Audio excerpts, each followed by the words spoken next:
नमस्कार. आज मी तुम्हाला उपवासाचे आप्पे करून दाखवणार आहे. तर हे आप्पे जर तुम्ही असे केले मी दिलेल्या प्रमाणानुसार तर वरून मस्त असे कुरकुरीत बनतात आणि आतून मस्त अगदी सॉफ्ट तयार होतात आणि अशा एखाद्या चटणीबरोबर तुम्ही मस्त ते खाऊ शकता. आपण कसं खिचडी बनवतच असतो उपवासासाठी, तर असं वेगळं काहीतरी बनवलं तर आपल्याला खायला पण छान वाटतं. तर असे झटपट होणारे उपवासाचे आप्पे आज आपण करूया. त्याच्यासाठी इथे अर्धी वाटीपेक्षा थोडी जास्त भगर घेतली, की थोडीशी अशी तव्यावर परतून घेतली. साबुदाणे पण तव्यावर परतून घेतलेले आहेत. आता भगर आहे ती मी पाण्यात भिजत टाकणार आहे थोड्या वेळासाठी, आणि साबुदाणे आहेत ते आपल्याला मिक्सरला बारीक फिरवून घ्यायचे. इथे शेंगदाणे आहेत ते भाजून घेतले, ते सालं काढून त्याची पूड करून घ्यायची. हे बघा, आता आपण उपवासाची चटणी करून घेऊया. त्याच्यासाठी मी तुमचा काय जास्त वेळ घेणार नाही. मी अगोदरच तयारी करून ठेवली. ओलं खोबरं घेतलं आहे, मिरची घेतली, शेंगदाणे कच्चे घेतलेत आणि थोडं शेंगदाण्याचं कूट पण टाकलं आहे मी, भाजलेलं शेंगदाण्याचं. थोडं चिंचेचं बुटूक घेतलं आहे छोटंसं. तुम्ही लिंबू पण पिळू शकता आणि कोथिंबीर चालत असेल तर ती पण घेऊ शकता. त्यानंतर इथं चवीनुसार मीठ टाकायचं आहे आणि आपल्याला थोडीशी साखर टाकायची. आंबट गोड अशी तिखट अशी आपल्याला करायची. थोडीशी साखर, ह्याच्यात थोडं पाणी घालून आपण मिक्सरला बारीक वाटून घेऊया. हे बघा, मस्त अशी चटणी वाटून झाली. याला आता काय करायचं, जर पाहिजे असल्यास हे अशी खूप छान लागते. तर तुम्हाला पाहिजे असेल तर थोडंसं तूप गरम करून त्याच्यामध्ये जिऱ्याची फोडणी करून मस्त अशी चरचरीत फोडणी द्यायची, म्हणजे अजून चव वाढते.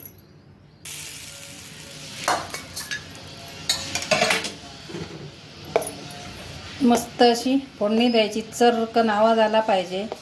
गरम गरम फोडणी द्यायची मस्त, आणि जिरं फुटलं पाहिजे फोडणीत, मग त्याची चव येते. अशी आपली उपवासाची चटणी तयार झाली. आता आपण जे साबुदाणे मी थोडेसे परतून घेतले होते तव्यावर, ते आता मिक्सरला बारीक फिरून घेते मी. हे बघा, साबुदाणा आपला दळून झाला आहे. आता ह्याच्यातच मी काय करते, हे जे भगर घातली होती मी भिजत, ही मी साधारण 1 तासापूर्वी भिजत टाकली.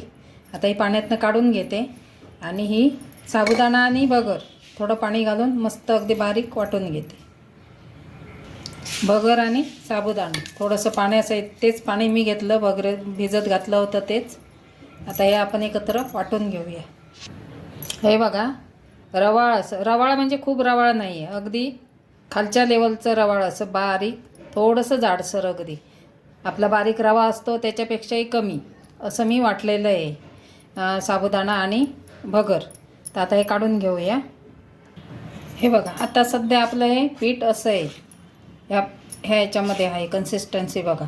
आता ह्याच्यामध्ये आपल्याला बाकीचं साहित्य टाकायचं आहे. ह्याच्यामध्ये मी 2 मोठे चमचे दही टाकते. दह्यामुळे चव छान लागते, 2च टाकते. त्यानंतर थोडीशी हिरवी मिरची, थोडंसं जाडसर शेंगदाण्याचं कूट 2 चमचे, ते सुद्धा तुमच्या आवडीनुसार तुम्ही कमी जास्त करू शकता. आणि चवीनुसार टाकूया मीठ, आणि हे सगळं मिक्स करून घ्यायचं आणि बघायचं पाण्याची आपल्याला गरज आहे काय. मिक्स करून झाल्यानंतर बघायचं पाण्याची गरज आहे तरच आपण पाणी वापरायचं. जर वाटलं तर सगळं मिक्स करून असं फेटून घ्यायचं जरा, म्हणजे पीठ पण हलकं होतं. अगदी 1 चमचाभर पाणी लागेल बघा, जास्त काय पाणी लागणार नाही. थोडंसं घट्ट वाटतंय.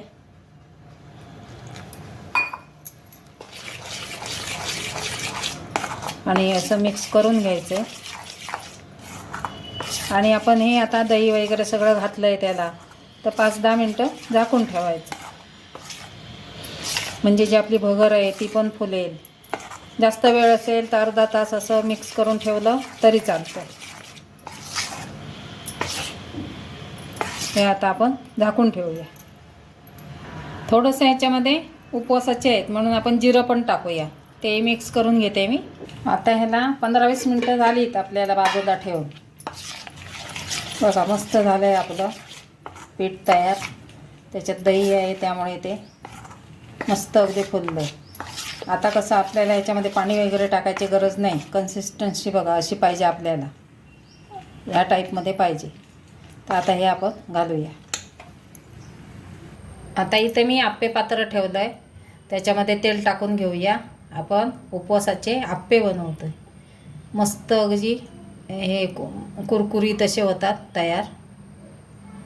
आता हे तेल तापल्यानंतर आपल्याला हे सोडायचं आहे, म्हणून मी एकदम गुळगुळीत असं पीठ नाही दळलं आहे, थोडंसं बारीक जाडसर ठेवलेलं आहे दळताना. आता ह्याच्यामध्ये मी काय करते, अजून जरा मस्त असे मऊ होण्यासाठी, म्हणजे ते मऊ आहे तर पीठ छान झालेलं आहे, तरी मी थोडंसं 2 चिमूट सोडा टाकते. जास्त नाही टाकायचं आहे, दही टाकलं आहे त्यामुळे अगदी कमी टाकायचं. थोडंसं वरती पाणी टाकून मिक्स करून घेऊया आणि हे आप्पे पात्रात सोडूया.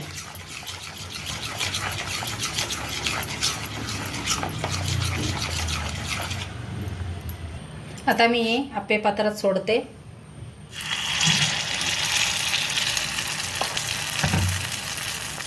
थोडंसं अगदी झाकण ठेवूया, 2 मिनटं झाकण काढून घेऊया आपण.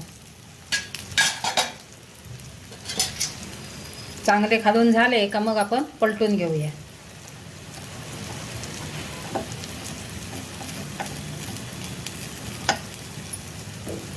बघूया झालेत का आपण. हां, मस्त झाले आहेत बघा. असे सगळे आता मी परतून घेते. मस्त तयार होतात. काय आहे, आपण खिचडी खातच असतो, ती सोपी आहे करायला. ह्याला थोडी प्रोसेस जास्त आहे एवढंच, पण थोडंसं वेगळं काहीतरी खाल्लं तर बरंही वाटतं नाही का. मस्त असे आपले तयार झाले उपवासाचे आप्पे. आवडले तर लाईक शेअर नक्की करा आणि चॅनलवर नवीन असतील त्यांनी सबस्क्राईब करायला विसरू नका. बेल आयकॉन नक्की दाबा, जेणेकरून माझ्या प्रत्येक रेसिपीचं नोटिफिकेशन सगळ्यात पहिले तुम्हाला मिळेल. आता हे ह्या बाजूने झाले तर आपण काढून घेऊया.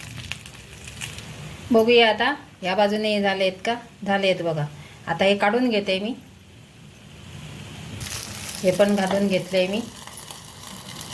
हे पण पलटून घेऊया. मस्त असे तयार होतात बघा, अगदी झटपट आणि छान लागतात खाताना. हे बघू शकता, मस्त आपले झटपट होणारी उपवासाची रेसिपी तयार झाली. उपवासाचे आप्पे मस्त अगदी वरून क्रंची, आतून मस्त सॉफ्ट असे तयार झालेले आहेत. तर नक्की करून बघा, ट्राय करा. खूप छान होते रेसिपी, मस्त बनते.